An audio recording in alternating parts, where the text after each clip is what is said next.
మేము తెలంగాణలో మరబ్బాయి ముక్కా సుక్కా లేనిది నడవదు అని మధ్య బాగింటున్నా ఇన్స్టాగ్రామ్లో. మరి వీళ్ళకి తెలంగాణ ఔన్నత్యం, వైభవం, చరిత్ర తెలుసా తెలియదా నాకు తెలియదు, కానీ అసలైన తెలంగాణ అంటే ఏంటో నేను చెప్తా వినండి మిత్రమా. శాండ్ బాక్స్ టెక్నాలజీతో ఇసుక పునాదుల పైన ఎర్త్క్వేక్ రెసిస్టెన్స్ అంటే భూకంపాలను తట్టుకునే విధంగా 13th సెంచరీలోనే కాకతీయుల వారసుడైన గణపతి దేవుడు సామ్రాజ్యంలో నిర్మించారు మిత్రమా. ఒక నగరాన్ని నిర్మించాలంటే గుడి నీళ్లు ఉండాలని, గుడి చెరువులు ఉండాలని గుడి చెరువులను నిర్మించారు మిత్రమా. ఈ రోజుకి సుమారుగా 90 ఏళ్లకు పైగా ఆ నీళ్లే ఉపయోగపడుతున్నాయంటే, త్రాగు సాగునీటికి ఉపయోగపడుతున్నాయంటే ఊహించండి వాళ్ళ విజన్ ఎలా ఉందో. ఇక్కడ 13th సెంచరీ, ఇక్కడ 20th సెంచరీ. రామప్ప టెంపుల్ ని యునెస్కో వరల్డ్ హెరిటేజ్ సైట్ గుర్తించింది, కానీ మనం గుర్తించలేకపోతున్నాం మిత్రమా. కాకతీయ వంశస్థులు ప్రోలరాజు, రుద్రదేవ, మహాదేవ, గణపతి దేవ, రుద్రమదేవి, ప్రతాపరుద్రులు పుట్టిన నేల ఇదని గర్వంగా చెప్పు మిత్రమా. అంతెందుకు గోన గన్నారెడ్డి పుట్టింది కూడా ఈ నేలలోనే అని చెప్పు మిత్రమా.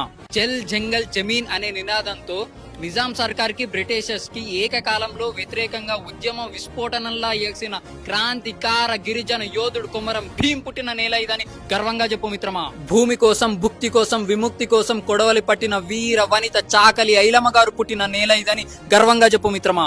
గెరిల్లా టాక్టిక్స్ వాడి మొఘల్స్ తో పోరాడి ఔరంగజేబ్ కొడుకైన బహదూర్ షా మెడలు వంచి గోల్కొండ కిల్లాలో జెండా ఎగరవేసిన వీరుడు యోధుడు సర్దార్ పాపన్న గౌడ్ పుట్టిన నేల ఇదని గర్వంగా చెప్పు మిత్రమా. ఎంతమంది కవులున్నారు మిత్రమా. నా దేశం భగవద్గీత, నా దేశం అగ్నిపునీత సీత, నా దేశం కరుణాతరంగ, నా దేశం సంస్కార గంగ అని చెప్పిన జ్ఞాన పీఠ అవార్డు గ్రహీత సింగిరెడ్డి నారాయణ రెడ్డి గారు పుట్టిన నేల ఇదని గర్వంగా చెప్పు మిత్రమా. ఇందుగలడు అందులేడని సందేహము వలదు చక్రి సర్వోపగతుడు ఎందెందు చూచినా నందందే గలడు దానవాగ్రని వింటే అని రాసిన బొమ్మెర పోతన గారు పుట్టిన నేల ఇదని గర్వంగా చెప్పు మిత్రమా.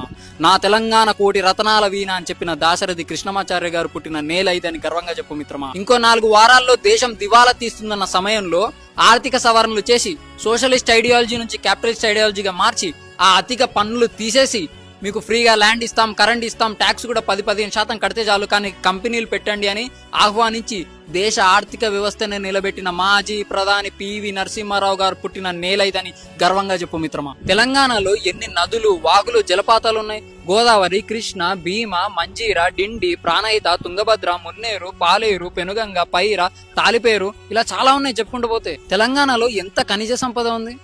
Singareni is the 2nd largest coal producer in Bharat. అట్లా గ్రానైట్ ఉంది, లైమ్ స్టోన్ ఉంది, క్రిస్టల్ క్వార్ట్స్ ఉన్నాయి, చాలా ఉన్నాయి ఖనిజాలు. టైం సరిపోక పార్ట్ 2 కూడా చేసాము, స్టే ట్యూన్.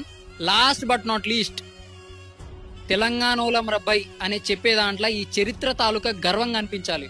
ముక్కా సుక్కా లేని నడవదు అనే పలుపు కాదు. జై హింద్.